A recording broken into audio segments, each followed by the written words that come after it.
Hello students, welcome back to my channel my exam solution. So students, आज की इस video में हम आपके लिए लेकर आए हैं यूजीसी नेट एजुकेशन के सिलेबस एंड बुक मटेरियल के बारे में। इसमें हम आपको बताएंगे कि एजुकेशन जो सब्जेक्ट है आपका, उसका सिलेबस क्या है, लेटेस्ट सिलेबस एंड बुक जो है आप कहाँ से ले सकते हैं एंड कौन कौन सी बुक्स जो हैं आपके लिए इम्पॉर्टेंट है। बेसिकली हम आपको पहले सिलेबस के बारे में बता देते हैं कि जो आपका सिलेबस है वो क्या है।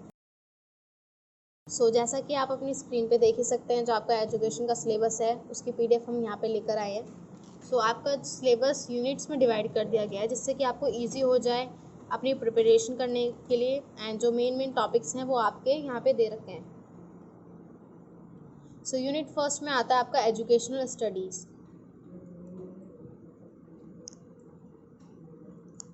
एजुकेशनल स्टडीज़ में क्या होता है, तो इसमें आपको फर्स्ट यूनिट में आपको जानने को मिलेगा कि contribution of Indian schools of philosophy, यानी जो इंडियन स्कूल्स थे उनका क्या कंट्रीब्यूशन रहा फिलॉसफी में, एंड वेस्टर्न स्कूल्स का क्या कंट्रीब्यूशन रहा, उनके जो थॉट्स थे वो किस तरह के थे। जैसे इंडिया में था आपका बुद्धिज़्म, जैनिज़्म, ये सारे आपके थॉट्स थे। एंड वैसे ही आपका वेस्टर्न में था रियलिज़म एंड मार्क्सिज्म। ये सारी जो चीज़ें थी आपकी थॉट्स में आती है। आपको पता होना चाहिए कि कौन कौन से थॉट्स। फर्स्ट यूनिट में आपको सोशलाइजेशन एंड एजुकेशन के बारे में यहाँ पे आपके पॉइंट्स दे रखे हैं। यहाँ पे आपका मेन जो पॉइंट्स हैं वो स्टार्टिंग में दे रखे हैं। आप इजीली इस सिलेबस के थ्रू अपनी प्रिपरेशन कर सकते हैं एंड आपको बहुत इजी हो जाएगा समझने में, एंड जो मेन टॉपिक्स हैं वो क्लियर हो जाएंगे आपके। देन इस पीडीएफ के बाद में आपको बताऊंगी कि जो ये आपका सिलेबस है ये आप कहाँ से कंप्लीट कर सकते हैं।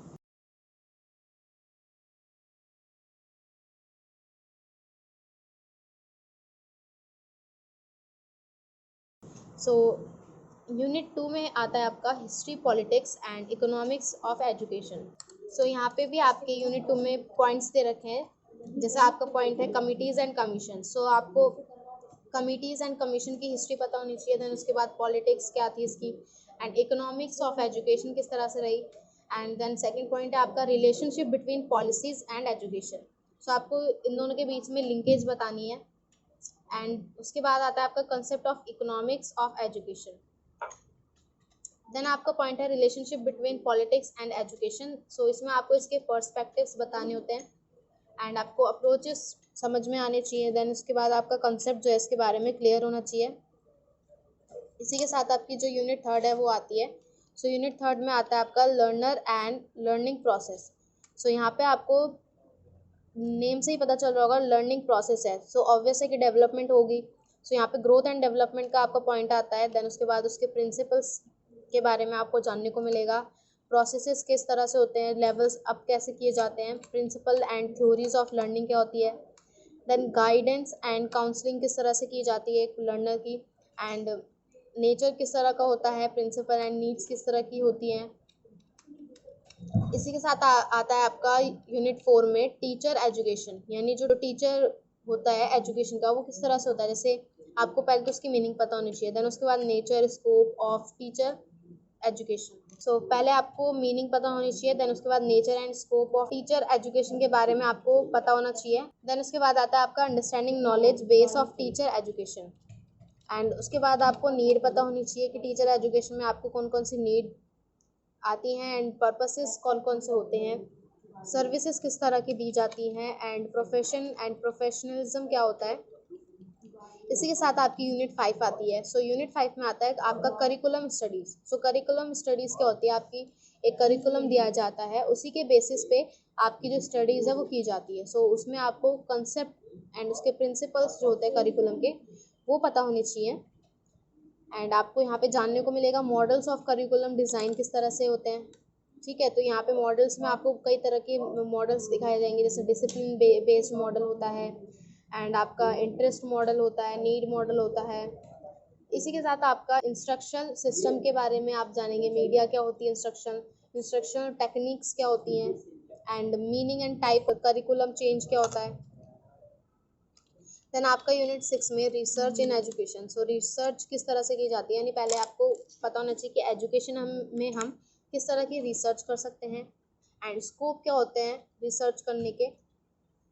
देन उसके बाद स्टेप्स क्या होते हैं, साइंटिफिक मेथड्स क्या होते हैं, कैरेक्टरिस्टिक क्या होती है साइंटिफिक मेथड्स की, एंड वेरिएबल्स किस तरह के होते हैं, then directional and non directional research जो होती है वो क्या होती है।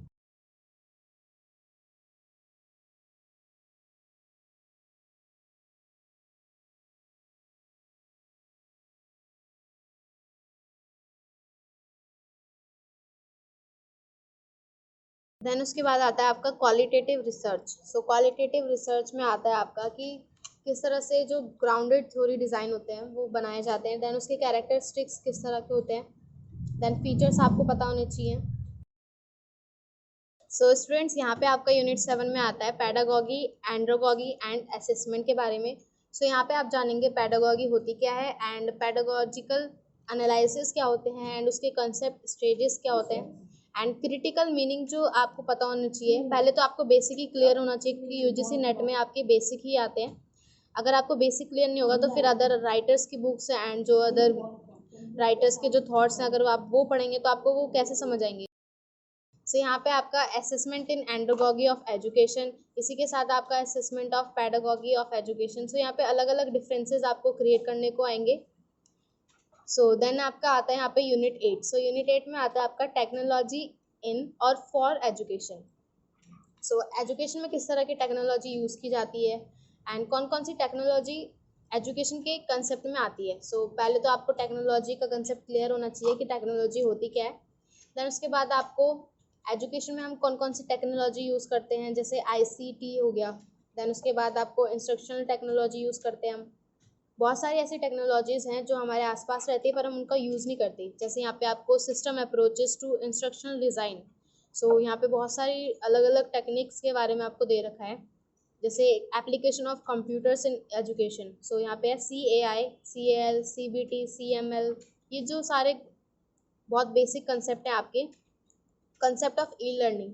सो एजुकेशन भी आपकी ई लर्निंग के थ्रू हो सकती है, यानी इलेक्ट्रॉनिक लर्निंग जो होती है आपकी, यानी कंप्यूटर के थ्रू या फिर किसी इलेक्ट्रिकल डिवाइस के थ्रू अगर आप नॉलेज लेते हैं, जैसे आपका टैब हो गए या फिर लैपटॉप्स हो गए, पीसी हो गया आपके, ये सारी चीज़ें जो आती हैं आपकी ई लर्निंग में आती है। देन आता है आपका use of ICT in evolution. So information communication technology का यूज़ आप किस तरह से कर सकते हैं।